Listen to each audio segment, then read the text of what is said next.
عمر توحیدی، یہ انگلینڈ سے ہیں، اور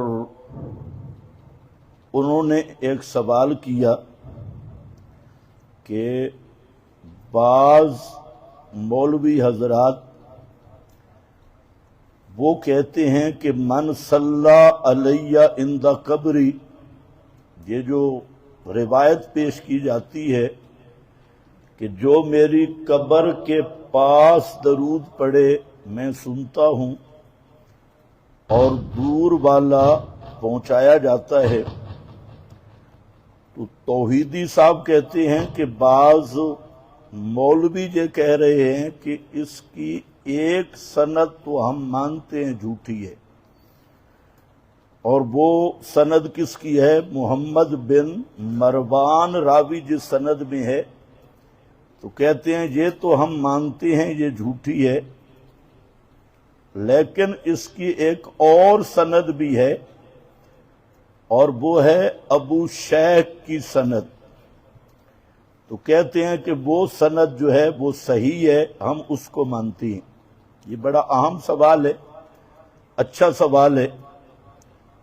تو گزارش یہ ہے کہ پہلے تو آپ ان کا شکریہ ادا کریں کہ اب تک جس سند پہ زور لگا رہے تھے اس کا جھوٹ ہونا مان لیے۔ بڑی مہربانی کہ محمد بن مروان والی سند جھوٹی ہے، موضوع ہے، لیکن یہ بات ذہن میں رکھیں کہ 35 کے قریب محدثین نے وہ ذکر کیا کہ تفرد بہ محمد بن مروان، کہ اس روایت من صلی علیہ عند قبری، قبر پہ درود سننے والی روایت کا تفرد بہ محمد بن مروان، یہ اکیلا محمد بن مروان ہے، دوسری کوئی سند نہیں۔ کون کہہ رہے ہیں؟ 35 محدثین۔ اگر بڑے محدثین تک رسائی نہ ہو تو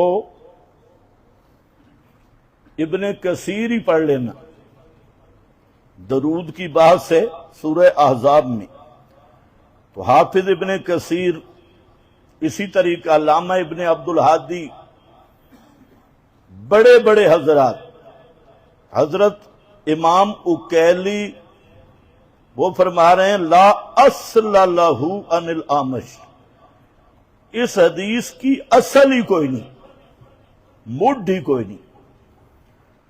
اسی طرح علامہ درویش، الرد، الصارم، سب یہی لکھ رہے ہیں۔ خیر، تو یہ مسئلہ تو حل ہو گیا کہ محمد بن مروان کذاب ہے، اس کی جو بیان کردہ روایت ہے وہ جھوٹ ہے۔ تو اب میرا دوست سند ہے ہی یہ جو 35 محدثین کہہ رہے ہیں تفرد بہ محمد بن مروان۔ اب انہوں نے ایک فراڈ کیا ہوا ہے ابو شیخ والی سند کا، اور یہ تسکین الصدور میں شیخ الحدیث صاحب نے لکھی ہے۔ تو پہلی گزارش یہ ہے کہ ابو شیخ کی کس کتاب میں یہ حدیث ہے یہ بھی پتہ نہیں ہے۔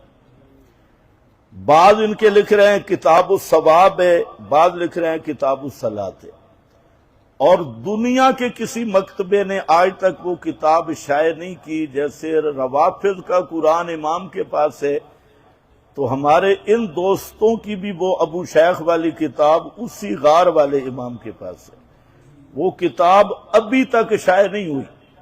تو ہم روافض کو کہتے ہیں جب تک امام نہیں آتا آپ مہربانی کریں اس قرآن کو مان لیں، اور ان کو بھی کہتے ہیں جب تک ابو شیخ والی کتاب تمہیں نہیں ملتی ما انت بمسمع من فی القبور کو مان لیں، انک لا تسمع الموتى کو مان لیں، وہم عن دعائہم غافلون کو مان لیں، ان کننا عن عبادتکم لغافلین کو مان لیں، یوم یجمع اللہ الرسل فیقول ماذا اجبتم قالوا لا علم لنا انک انت علام الغیوب کو مان لیں، ان تدعوہم لا یسمعوا دعاءکم کو مان لیں، اموات غیر احیاء وما یشعرون وما یشعرون ایان یبعثون کو مان لیں.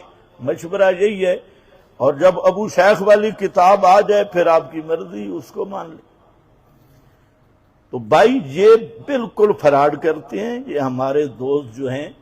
پہلی بات ہے کہ سند کی بات ہی میں بعد میں کرتا ہوں، پہلے متن پہ آؤ. اندہ قبری ہے، اندہ مبہم ہے، اور پاکستان انڈیا کی نسبت اند القبر ہے، بنگلہ دیش کی نسبت انڈیا اند القبر ہے، پاکستان کی نسبت ایران اند القبر ہے، ایران کی نسبت عراق اند القبر ہے، عراق کی نسبت جدہ اند القبر ہے. تو یہ اندہ کو کون متعین کرے گا کہ یہ اندہ کیا ہے؟ اندہ قبری. ویسے تو یہ کہتے ہیں ان الدین عند اللہ الاسلام، تو پھر اندہ قبری سے ہر وقت ہر جگہ سے اسلام تو ادھر بھی موجود ہے، تو اندہ قبری والا اندہ ادھر کیوں نہیں آتا؟ تو پھر رضا خانی کیوں نہیں بنتے؟ تو یہاں پر بھی وہی اندہ مان لو، ان الدین عند اللہ الاسلام، مزہ ہی آ جائے. تو اندہ مبہم لفظ ہے، اس کی تعیین کرنی ہوگی. اب جن حضرات نے تعیین کی ہے انہوں نے یہ فرمایا کہ اندیت کا مطلب ہے داخل الحجرہ، نبی پاک صلی اللہ علیہ وسلم کے حجرے کے اندر.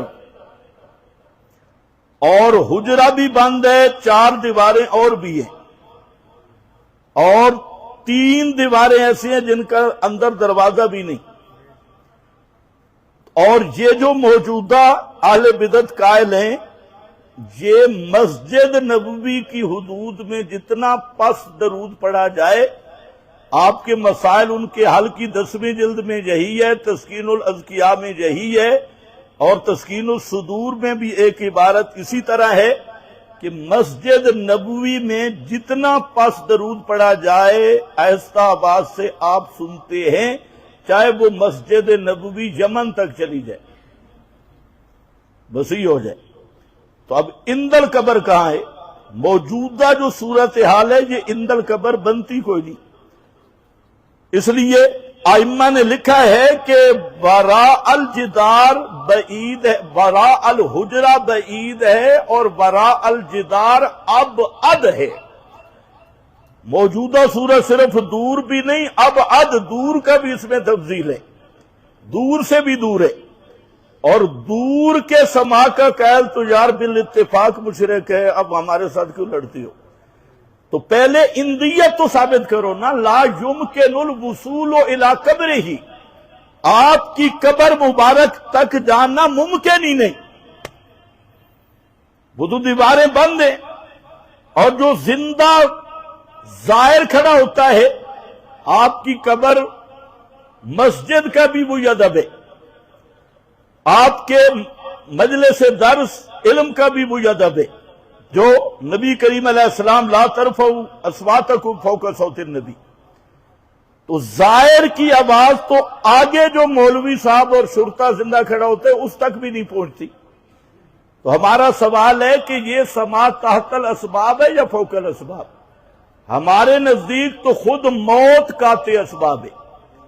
تو چلو تم بتا دو، اگر زندہ آدمی بھی ہو تو اس کے لیے بھی یہ تحت الاسباب نہیں بنتا، یہ سماع کیا بنتا ہے؟ فوق الاسباب. اور بغیر اسباب کے سننا یہ کس کی شان ہے؟ یہ الوہیت کا خاصہ ہے. تو اب ان سے پوچھ لو، اگر الہ مانتے ہو تو ٹھیک ہے. بندہ ما فوق الاسباب صفت سمیع سے موصوف نہیں ہوتا. تو پہلے اس کی متن پہ گفتگو کر لو. پھر یہ ہے کہ اس حدیث کا یہ جو راوی ابو شیخ ہے، خود اس کو مولانا عبد القدوس کارن صاحب نصرت العلوم والے بزرگوں نے لکھا یہ خود ہی گڑبڑ آدمی ہے. یہ ابو شیخ کی جو سند ہے، ابو شیخ خود ہے وہ گڑبڑ ہے. اور پھر یہ ہے کہ ابو شیخ کی جملہ تصانیف یہ طبقہ ثالثہ اور رابعہ میں، اور مولانا سرفراز نے کئی جگہ پہ لکھا ہے کہ طبقہ ثالثہ رابعہ کی جو روایات ہیں ان سے تو عمل ہی ثابت نہیں ہوتا، عقیدے میں پیش کرنا تجھے اور مذہبی دہشت گردی ہے۔ پھر یہ ہے کہ اس میں ایک راوی ہے عبد الرحمن بن احمد العارج، جو تم نے سند لائی ہے امام غیب سے، اور دنیا کے کسی محدث نے اس کی ثقاہت بیان نہیں کی، اور یہ مجہول الوصف راوی ہے۔ اور پھر اسی میں ابو معاویہ صاحب ہیں، ہم تو ابو معاویہ راوی سے گزارا کر لیں گے، لیکن ماسٹر امین نے لکھا ہے کہ خبیث قسم کا قدریہ تھا تجلیات صفدر میں۔ پھر اس میں راوی عامش ہے، ابو معاویہ عامش دونوں کم از کم مدلس ہے، اور غیر صحیحین کا عنعنہ ہے، تو دو تدلیسیں بھی ہضم اور جہالت بھی ہضم، کتاب بھی کوئی نہیں، اور قرآن مقدس کی تصریحات ما انت بمسمع من فی القبور انک لا تسمع الموتى، حالانکہ مذہب امام بھی یہ ہے کہ قرآن کے عموم کی تخصیص بخاری مسلم سے بھی نہیں ہو سکتی، قرآن کا عموم قطعی ہے، اگر تخصیص کرنی ہے تو پھر دلیل قطعی لانی پڑے گی میرا دوست، پھر ایسے چاچوں سے نہیں، پھر اصول کے مطابق خبر متواتر یا نص قطعی قرآن کی لا، جو من فی القبور کی تخصیص کرے، جو الموتى کی تخصیص کرے، ورنہ عموم قرآنی یہ اپنے تمام افراد کو شامل ہوتا ہے قطعاً و یقیناً۔ یہ مذہب امام ہے، اور یہ مذہب امام بڑا مضبوط مذہب ہے، تو اس لیے میں عرض یہ کر رہا ہوں کہ نہ سند کہیں ملتی ہے، کتاب ہی کوئی نہیں ہے۔ یہ تو میں نے المسلک المنصور 2003-4 میں لکھی تھی، اس میں میں نے کہا کہ وہ کتاب دے دو، آپ کو لڈو کھلاؤں گا، آپ جلیبیاں بھی اور ریونڈ والا حلوہ بھی، وہ کتاب ابھی تک نہیں ملی۔ تو مجہول کتاب سے عقیدہ، اور وہ بھی قرآن کے خلاف، تو بہرحال یہ ابو شیخ کی سند کا یہ ڈھونگ ہے، اور خواہ لوگوں کو دھوکہ ہے۔ مسئلہ یہ ہے کہ موت کے بعد کسی میں بھی دنیا کا کلام سننے کی قابلیت، صلاحیت اور صفت نہیں۔ ہاں اللہ اپنی مشیت سے کوئی بات کسی کی سنا دے تو وہ قادر ہے۔